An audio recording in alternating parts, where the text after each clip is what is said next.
Well, welcome to day one of our 7 day podcast journey through the first missionary trip of Paul the Apostle. Over the next week, we'll follow dusty roads, sea crossings, moments of courage, and moments of real danger, as a small group of ordinary people carry a message that would change the world. So today, we begin with the question: who was Paul, and how did this mission ever begin? And before he was Paul, he was Saul, a deeply religious man, a Pharisee, highly educated and passionate, and completely convinced that this new movement, followers of Jesus, was dangerous. Saul didn't just disagree with Christians, he actually hunted them down. But everything changed in just a moment. On a road to Damascus, Saul encountered the risen Christ. Not as an idea, not as a debate, but as the reality that stops him in his tracks. That moment doesn't just change his beliefs, it changes his direction, his purpose, and his identity. So Saul becomes Paul. And instead of trying to destroy the message of Jesus, he becomes one of its most committed messengers. So let's now just forward to a vibrant, diverse city, and its name is Antioch. And it's there that Antioch, which isn't a quiet or an isolated, it's a busy, multicultural, a crossroads of the Roman world. And something remarkable is happening there. This is one of the first places where the followers of Jesus are called Christians.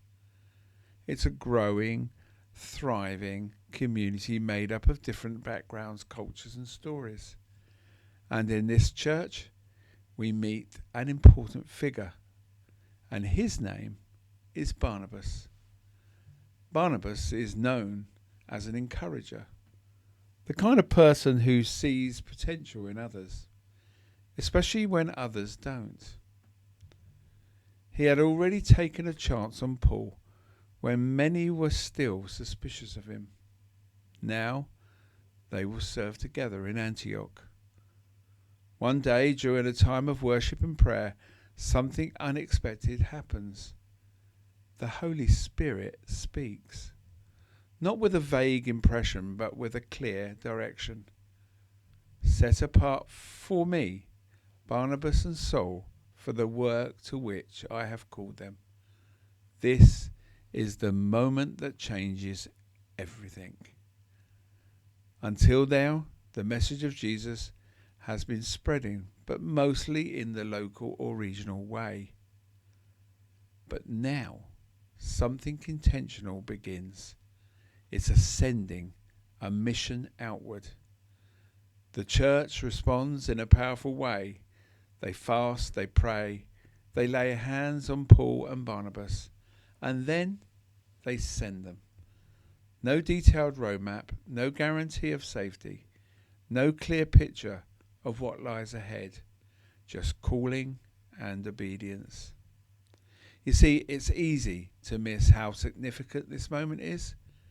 This is the launch of what we now call missionary journeys, the beginning of taking the message of Jesus far beyond its original boundaries.